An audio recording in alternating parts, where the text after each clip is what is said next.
Morena Noticias, primera emisión. Como lo anunciamos antes del corte, ya está con nosotros en vivo en la cabina de Radio Morena el doctor Luigi Martínez, microbiólogo, exdirector del Instituto de Higiene de Guayaquil, doctor Leopoldo Izquieta Pérez, el último director. Y es que algunos temas nos convocan para dialogar con usted. ¿Qué pasa con los niños de Taisha? Pero además la tos ferina, la emergencia sanitaria y además la fiebre amarilla. Hay que preguntarle directamente qué hubiera hecho usted como director del Instituto Leopoldo Izquieta Pérez de Medicina Tropical, autónomo en Guayaquil. Lógico, dependía del Ministerio de Salud, pero ustedes que tenían harta investigación, hartos científicos, ¿qué hubiera hecho para evitar esto de la leptospirosis, la fiebre amarilla que ya no había en el Ecuador y que ha aparecido, esta tosferina y tantas tos que aparecen ahora a consecuencia del no control? Agradezco la oportunidad que me da Radio Morena, Lucho. Hemos estado luchando por el Instituto de Higiene años. Nosotros que hemos defendido la institución desde la época de Correa, fuimos perseguidos y enjuiciados por terroristas. Luego tuvimos a Moreno, que no tuvimos ninguna respuesta. Luego el engaño del vicepresidente Borrero, cuando le entregamos un informe de un comité que se formó en defensa del Instituto de Higiene. Y ahora estamos esperando y seguimos esperando la oportunidad que tiene el presidente Noboa con su madre médico de poder mejorar la salud pública del Ecuador. A mí me gustaría oír los comentarios que hacía el doctor Teófilo Lama. Él se refería cuando fue ministro de Salud al silencio epidemiológico y sacaba pecho con el silencio epidemiológico. Y me gustaría verlo nuevamente al ministro de Salud en el Instituto de Higiene como estuvo su abuelo, visitando la institución al área de producción de biológicos, y justo está aquí en esta revista el área que producía la triple bacteriana, difteria, tétano y pertussis, tosferina. Nosotros preveníamos, el Instituto de Higiene, esa era una de las funciones principales, producción de biológicos y prevención, investigación científica. Y con la pregunta que me haces, el Instituto de Higiene hubiera estado en el sitio. El Instituto de Higiene estuviera en el sitio haciendo la investigación en avioneta como viajaba la doctora Araceli Alba con su equipo de virología cuando habían brotes epidemiológicos de fiebre amarilla o cualquier otro problema. Sin esperar los muertos como en Taisha. Por supuesto, por supuesto. Y esos muertos de Taisha realmente hay que investigarlos. Hay 8 muertos por leptospirosis. Nosotros como Instituto de Higiene teníamos y tenemos experiencia en lo que es el diagnóstico y la investigación de leptospirosis. El año 80 yo trabajaba en el área de virología y hacía las pruebas de hepatitis B. La doctora Lava me dispone las pruebas de hepatitis B negativas, pásaselas al doctor Yepes, que llegaba de Japón especializado y hacía la microtitulación para leptospirosis. Los ceros ictéricos negativos de hepatitis, el doctor Yepes los hacía y salían positivos para leptospirosis. La leptospirosis es un problema que lo estamos viendo frecuentemente. Normalmente se enferman pacientes adultos, y hay adultos y niños, pero a mí me llama la atención, sumamente preocupado, al ver que hay 8 niños muertos por leptospirosis. Y los adultos, los que están trabajando con el ganado, ¿cuál es el vector? Son las ratas, es el ganado, es el agua. Todo eso hay que investigar, y eso es lo que estamos proponiendo. Una reunión científica como se le hacía cuando estaba el doctor Gutiérrez en la institución, problemas del agua en Guayaquil, se invitaba públicamente a tratar en el Instituto de Higiene los problemas del agua en Guayaquil, y tuve la oportunidad de ser su director y estaba allí. Como anécdota cuento, Rafael Guerrero Valenzuela, parado atrás en la puerta, y pide la palabra, y yo lo veo, me quedo sorprendido, y en la primera fila pues estaba Emilio Palacio pidiendo la palabra. Allí discutíamos el agua de Guayaquil cuando había problemas de hepatitis en las escuelas. Ese era el instituto, lideraba, hoy día no lidera. Escuchaba. Hoy día estamos hablando de un INSPI que está en terapia intensiva, está a punto de fallecer ya, porque todos se lo están llevando a las alturas y están manejando el INPI desde las alturas. Es cuestión de conversar. ¿Quién es el director del INSPI ahora? La directora del INPI es una funcionaria que yo recomiendo que vean su hoja de vida. Donde ella está escrito allí que fue la que participó cuando Correa dispone dividir al instituto. Esto lo escribe ella. Ella estuvo en la Universidad de Guayaquil con problemas que todos los conocemos, las noticias son públicas, y maneja la institución desde las alturas. Al instituto hay que manejarlo acá. El INPI está en Guayaquil, su sede principal. La doctora Gulmara Borja. Gulnara, sí. En el Instituto de Higiene quedaron jóvenes jóvenes preparados, con maestría, con publicaciones, con PhD. Hay varios de ellos allí. Se deben nombrar funcionarios del instituto como directores, no traer importados, por favor. Ahí hay gente valiosa que puede ser director del instituto. Oiga, gente doctor joven Luigi, que puede ser director Luigi allí. Martínez, pero yo creo que el presidente tiene la gran oportunidad de dejar sin efecto ese decreto 1290, que es el que destruye la investigación del Instituto Leopoldo Izquieta Pérez. Yo lo he dicho públicamente, defiendo este instituto porque yo allí me trataba. Yo tenía un problema de una afección de las amígdalas y gargantas y resulta que allí me buscaron una autovacuna que ahora no la tengo. Vea usted, esa es la diferencia con ese semejante gran instituto que había de investigaciones allí. ¿Se producía todo esto, doctor? Bueno, nosotros tenemos Ya tenemos como allá, funciones, ¿verdad? tenemos como bueno, ese es el área de producción de biológicos, donde tuve la oportunidad de ser el director y participar con el doctor Teófilo Lama, inaugurando el área de producción de biológicos que nos dieron los japoneses, un área espectacular. El instituto daba 50, 60 años atrás biológicos, millones de dosis que no le costaba al Estado. El instituto lo fabricaba con los ingresos propios que teníamos, que eran dados por el registro y control sanitario. Con esos ingresos nosotros producíamos biológicos, vigilancia epidemiológica. Teníamos 38 laboratorios que inmediatamente estábamos en el lugar de los problemas epidemiológicos y publicábamos. Hay revistas, hay libros de las nuestras publicaciones. Por eso ahora recomiendo, con estos problemas que hemos visto, que estamos viendo de Taisha con leptospirosis, se debe investigar, informar a la ciudadanía, saber qué ocurre. Y allí sí, hacer una publicación científica, porque llama la atención a nosotros que algo entendemos de leptospirosis, ver 8 muertos y todos niños. Doctor Luigi Martini, cuando nos llegó, aquí trabajamos así, nos reunimos y empieza a mirarse el siguiente día de trabajo, en este caso, el comienzo de esta semana. Y vi su nombre, recordé algo, un reportaje de la televisión nacional y me gustaría su análisis. Lo escuchamos porque no es tan largo, es corto, muy bien. para que usted me indique qué es lo que en realidad se dio a comienzos de este año. Proyectemos eso que yo escuché y pude guardar. ¿Cuáles son algunos de los beneficios de contar con un laboratorio de bioseguridad en el país?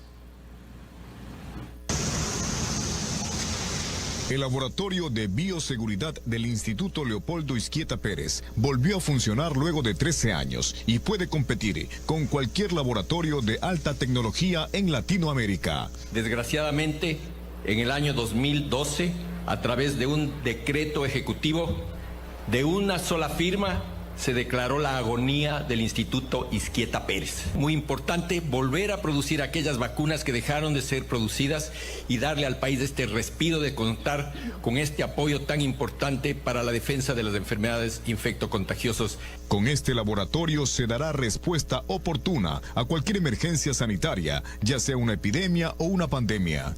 Aplicando acertadamente las normas de bioseguridad, garantizaremos que las muestras potencialmente infecciosas sean manipuladas, procesadas y almacenadas de manera adecuada y segura.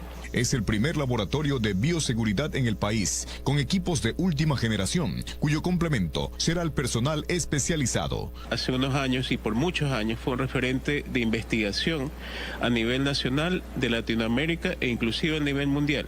Tanto así que los médicos que laboraban ahí eran capacitados a nivel de Japón, a nivel de Estados Unidos y a nivel de Europa. Es más, si nosotros hubiéramos tenido funcionando en el tiempo de COVID, hubiera sido el lugar en donde se hubieran realizado o se hubieran fabricado lo que son las vacunas para COVID. Pero ¿cuál es el alcance que tiene un laboratorio de bioseguridad nivel 3? Uno de los beneficios es evitar enviar muestras para su análisis al exterior. En segundo lugar, que se pueda procesar y se puedan distribuir todas las vacunas que necesiten los niños y adultos a nivel de país sin necesidad de estarlas importando. Y en tercer lugar, bioseguridad 3 significa que pueden tener agentes letales como virus del ébola u otros virus en los cuales se aíslan para poder lograr las vacunas adecuadas, los medios adecuados para controlarlos. La investigación permitirá analizar enfermedades de difícil diagnóstico, además de servir para la cooperación interinstitucional e internacional. Stalin Bakeri. Citamos la fuente TC Televisión en este reportaje que al menos, doctor Luigi Martini, Me gustaría que usted nos dé el alcance de esto a comienzos de este año. ¿Y qué nos hace falta todavía? ¿Desde cuándo tienen esos equipos? El laboratorio de bioseguridad nivel 3 en el Instituto de Higiene, nosotros teníamos el área de virología. Una vez visitan los japoneses el área de virología, el laboratorio de biología molecular, y ellos se quedaban admirados de los equipos que tenían en el instituto, decían los japoneses. Ese laboratorio fue hecho 2005, 2006, están los registros del doctor Ernesto Gutiérrez diseñando el laboratorio que actualmente por ayuda del gobierno alemán fue potencializado y puesto con equipos nuevos. Ese laboratorio fue el baluarte en el diagnóstico del COVID en la pandemia. Allí funcionarios del instituto, gente joven, cayó y levantó con la pandemia y arriesgaron su vida y dieron el diagnóstico por cientos de miles de muestras utilizando el laboratorio que ya estaba hecho. Posteriormente, Alemania logra dar un apoyo económico y ese es el laboratorio que está como informando el canal de televisión y fue visitado por el ministro. Yo celebro que eso que se dijo en campaña política realmente se cumpla. Se debe fortalecer al instituto, hay que darle reactivos, hay que darles materiales, el laboratorio está allí, pero tenemos las otras áreas, necesitan tener reactivos. Tengo conocimiento que no tienen ni puntas para las micropipetas. Son cosas graves que está ocurriendo en el instituto y eso hay que decirlo. El señor presidente debe tomar cartas en el asunto como se los estoy escribiendo y poniendo en los chats de amigos y de grupos. Yo pertenezco al grupo donde está el presidente Palacios, estaba Pancho Huerta, el doctor Sarracín, Araceli Ábala, Elvira Marchán. Ese es el grupo de rescate del instituto y hay otros grupos que se han formado en el que participa la abogada Brigitte Farfán dando propuestas legales, propuestas de leyes y cosas como esa, pero no se escucha. Entregamos un informe al vicepresidente Borrero y al presidente en el momento. Hay un informe en donde está el resumen que hicimos nosotros de lo que era el Instituto de Higiene en ese momento. Por eso estamos invitando públicamente a las autoridades, especialmente a la señora colega que ahora está de asambleísta, la mamá del presidente. Ella es médico. Ella tiene profesionales que fueron sus profesores, expertos en estos temas. Él puede pedir ayuda a ellos, deben recurrir a la experiencia, al conocimiento, para no cometer errores y mejorar la salud pública. La salud pública no es de una persona ni de un gobierno, eso lo estamos nosotros planteando ya años, ya no es momento de repetir lo que ya hemos dicho otras veces, como por ejemplo el Ecuador basurero de América, no hay registro ni control sanitario, no hay vigilancia epidemiológica, los programas de vacunación del PAI para ya referirnos al problema que tenemos de la toferina, que es la pertussis, vacunación, programa PAI, programa amplio de inmunizaciones, cuando el Ecuador tenía cobertura 100%, se vacunaba en el oriente para fiebre amarilla, los brotes de fiebre amarilla, el instituto ha participado, están las publicaciones científicas de Ernesto Gutiérrez, la historia de la fiebre amarilla en el Ecuador. Hay que recordar la historia. En la época del presidente Rocafuerte, 30% de la población de Guayaquil falleció por fiebre amarilla, cosa que hay que ponerle mucha atención. Cosas que han vuelto, doctor Luigi que está por Martínez. todos lados, desaparecieron al SNEN, ¿quién fumiga ahora? Por favor, esos son nuestros pedidos de años, no solo este presidente, ya tenemos 4 presidentes, 4 gobiernos que estamos repitiendo lo mismo, tenemos la esperanza, el anhelo de que vamos a ser oídos. Llamen a conversar, llamen a reuniones científicas, pongan personas con experiencia y los jóvenes también, por supuesto, y hay jóvenes preparados en la institución. Oiga, pero la solución sería dejar el decreto 1290 sin efecto, ¿o no? El decreto 1290, de ahí partimos, hay que retomar las funciones. ¿En qué tiempo fue? 2012. Eso fue 2012 por el presidente Correa, que dividía el instituto en INPI y en ARSA. Ahora, ¿qué ocurre allí? La gente habla de presupuesto, claro que sí, pero el instituto no era de presupuestos nacionales. El instituto tenía ayuda de gobiernos como el de Japón, que el año 77 nos dio $10 millones, el 97 $10 millones más, y el 2003 para producción de biológicos nos dio $3 millones. El gobierno de Francia, cuando hubo problemas de cólera, directo en vehículos, equipos, becas. El Instituto de Higiene se iba a formar a los mejores centros. Los profesionales del instituto iban al Instituto Pasteur, al CDC de Atlanta y regresaban a enseñar. No son problemas económicos. Problemas económicos son esto que nos cuesta dinero ir a curar. Hay que prevenir es barato. Y la medicina preventiva es la que se tiene que actualizar en el Ecuador porque los gobiernos anteriores se dedicaron a curar. Porque en curar hay mucho negocio, ¿no? vamos a prevenir. ¿Prevenir cómo? Vigilancia epidemiológica, darle a los epidemiólogos el nivel que tenían. Fueron degradados los epidemiólogos del Ecuador, lo pusieron en un nivel inferior, cuando ellos son los que tienen que hacer todo esto, tener un buen diagnóstico. Ahora, ¿Qué le plantearía el presidente de la República que deba hacer ahorita? El presidente de la República con su Anabela, sin su mamá, deben inteligenciarse. Deben ir ahí, aquí está ocurriendo, es una comisión como la que tenemos nosotros, sabemos lo que ocurre en el instituto. Las personas que trabajan, los empleados públicos, son temerosos, pero tiene que ir una persona delegada por ellos, ya sea por el presidente o la asambleísta, que delegue una comisión de gente de todos los niveles, gente con experiencia, gente preparada, profesores universitarios, para que vea qué está ocurriendo de verdad. No son cosas que se van a manejar la salud pública desde las alturas, como la jefatura de los mosquitos están en las alturas. Por favor, los problemas epidemiológicos del Ecuador están en la costa, por eso el Instituto de Higiene fue creado en Guayaquil. Los grandes problemas epidemiológicos del Ecuador son especialmente en la costa. Devolver la autonomía del instituto acá a Guayaquil para que vuelva a ser lo mismo. Darle primero la derogatoria del decreto 1290, de ahí comenzamos nuevamente. Hay que prepararse, mandar personas. ¿Quién nombra al director de acuerdo a ese decreto 1290? ¿Quién nombraba el director del instituto? No, el instituto lo nombra el ministro de Salud. Perfecto. Es un delegado del ministro Pero de Salud. el presidente tendría que dejar sin siempre, efecto este decreto. Siempre ha sido así. El decreto 1290 partió al instituto, nos eliminó los laboratorios provinciales. Teníamos 38 laboratorios en todo el Ecuador y estábamos ahí cerquita para ir a trabajar. Hay opiniones de gente que sabe, el Ecuador no puede seguir manejando Sucumbíos, Carchi, Esmeralda. Un paciente que se enferma en Santo Domingo tiene que ir a Puerto Viejo porque ahí está la zona. O sea, se cortó la burocracia actual del Ministerio de Salud es un horror. El Ministerio de Salud tenía un director nacional, ahora hay más de 40 directores nacionales. La investigación se paralizó, todo lo obstaculizan. Doctor Luigi Martini, una pregunta puntual. Virus como la gripe aviar, SARS-CoV, COVID, dengue, VIH, que se está conociendo en estos días, que hay rebrotes, que hay repuntes. Fuertes. Bacterias como la ¿Cómo va el VIH? De la tuberculosis.